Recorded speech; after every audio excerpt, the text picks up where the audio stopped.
Hello, my name is Chris and I'm an eBay seller.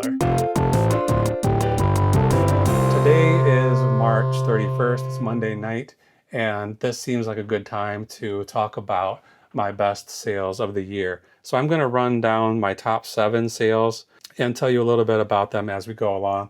And then I'll also give you a little bit of a lowdown on some of the worst sales I had this month. Okay, so number 1, well, let's call it number 7, was this K-Line Western Maryland train set.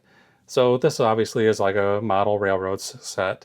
I had purchased this in November of last year, expecting it to sell at the Christmas season.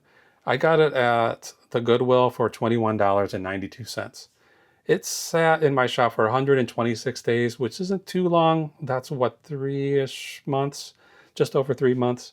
And in the end, it sold for $121.59. So after fees and expenses such as shipping and boxes and whatever, I ended up making $71.06 on that train set. The next on the list, number 6, is this Toshiba. It's a DVD VCR combo, the kind that records onto the DVD. So I sold this.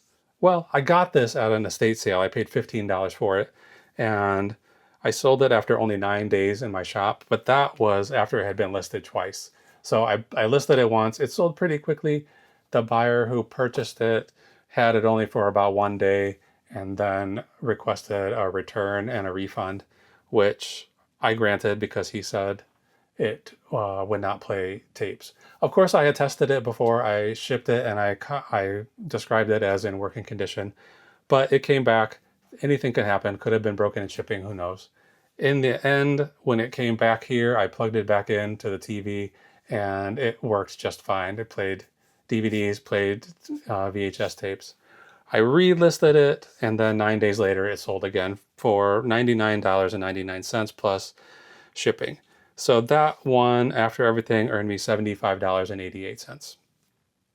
Okay, next up, you've heard me talking about drum heads if you watched any of my videos. I'm not going to bore you with the whole story, but I got a big collection of brand new drum heads in all different sizes, and maybe 300 to 400. I never really counted them all, but many, many drum heads.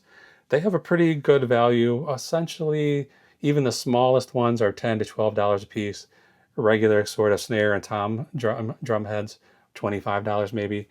And then larger bass drum heads could be over 100. I haven't listed any of those yet. I didn't want to list them all individually, so I did some lots. And this one was a lot of 4 drum heads sold for $100 even. So that was probably an offer that I received. Otherwise, it would have most likely have ended with 99 cents. So after fees and everything, $86.94 came in on those drum heads. Okay, next up. Okay, at a yard sale, I bought a bunch of Nintendo Switch games that were out. They were not in their case, just loose games. And I didn't really know what the value of them was individually. I didn't really want to try to do that research without the case, without the booklets, without any of that kind of documentation. So I just put them together, 10 Nintendo Switch games. I did an auction, which I rarely do. So this thing was only listed in my shop for 7 days. That was the length of the auction. That ended up with a price of $105.50. So after fees and shipping, I earned $94.11. All right, next up, the third best sale of the year was a Swiss Army watch. This was a promotion back in the day when Marlboro did Marlboro miles, and you could collect the points off packages and mail them in for goods that were printed with the Marlboro logo. And I knew about this from when I was a young person. My mom was really into Marlboro miles. She didn't smoke, and nobody we knew smoked, but we would collect those things if we found them on the street. Anytime we see she's taking us to school, she'd see a red pack on the side of the road. She'd tell one of the kids to jump out and grab it. And then we collected an awful lot of those miles and got an awful lot of goods from Marlboro without ever smoking a single cigarette. I bought this one on from someone on Facebook Marketplace. I believe I got two watches for $30. This one, it says $0 cost of goods because this was another item that someone bought and then returned.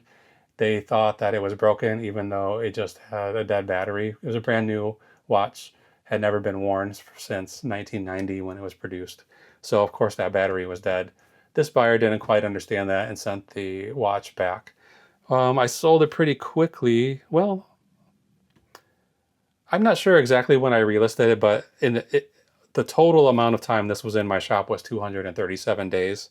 I sold it for $135, and after fees, I earned $119.48.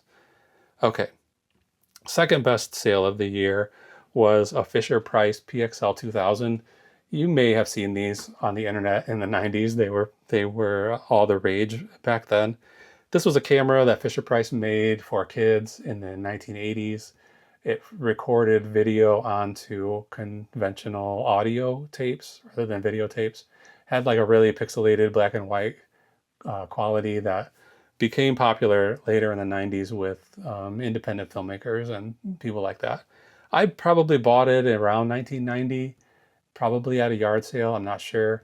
I have two of these and I carry them around with me for most of my life, from apartment to home, thinking that I was going to start using them and make some sort of a masterpiece of independent film, which never happened. And so I ended up deciding I've carried this with me long enough, and I sold it on eBay for $159.99 plus shipping. So after fees and everything, I earned $141.60 on one of my childhood dreams.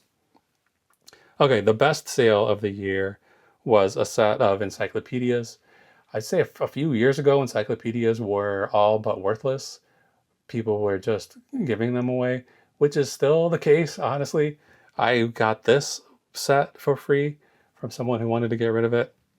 And it's a 2023 edition, so almost brand new, uh, beautiful condition.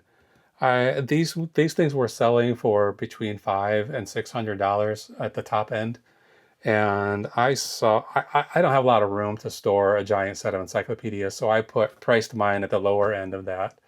Well, way below that, really. I listed it for around 400 and something, and I forgot that I had a 30% off all books sale in my shop. So when this listing popped up, went live, it was automatically included in that 30% off sale. And this person who wanted this must have had some alert set up because they purchased it just within a few minutes and they got that 30% off sale. So I ended up selling it for $349.99, maybe, I don't know, around $100 less than I was expecting to get for it, but it's fine since I got it for free. It was given to me, and it was a quick sale, and I still earned $265.66 on it. So I made a little mistake there, but it didn't really hurt me in the long run. Okay, that's the best sale of the year, $265, not the year, the month. I may have said that a few times already, but let's take a look at some bad sales. Okay, I had a little collection of Game Boy Advance cartridges. I bought these at a yard sale as well as the other cartridges I was talking about earlier. I paid up for these because there was a Pokemon game in there that I suspected was valuable, and it probably would be valuable if it was not a counterfeit. But I took some photos of it, and I'm not even sure why I did this. I posted these photos on a subreddit that's designed to help people figure out if their cartridges are fake or not. And basically everyone on there pointed out all the flaws with it and told me that this one was fake. So I wasn't able to sell that. And then I was stuck with these other four that were essentially valueless. They were in my shop for 165 days before they finally were purchased for $11.87. But my cost of goods was over $10 on those. So after fees and everything, those cartridges earned me 89 cents. So I didn't lose money, but I didn't make very much either. Okay, and then I'm going to show you the final loser of the month. This was a Xerox toner cartridge of some kind for a Xerox machine. I don't know exactly what a phaser, roller phaser is, but that's what it was. This was purchased the day it was listed for $71. Well, they purchased it for $79.99, and then my take home on that was $71.28. Unfortunately, that cartridge burst open in shipping, and the inside of the box was filled with toner. I didn't really have any choice except to refund the buyer. I'm not going to pay for a label to have it returned when I cannot resell it again. If it's damaged, it's damaged. I do have a request for an insurance claim into the USPS, so we'll see if that gets covered. I'm not counting on it. In the end, the $71.28, I needed to return to that buyer $80.92 to cover their shipping and everything.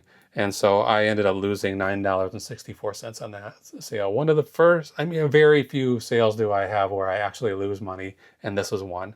So that was the stinker of the month for sure. So we'll see how April goes. Hopefully we'll get some big over $100 sales again in April, and we're going to keep this shop going through the end of the year and try to reach our goal of $50,000 profit. Thanks for watching. We'll see you in the next video. Bye.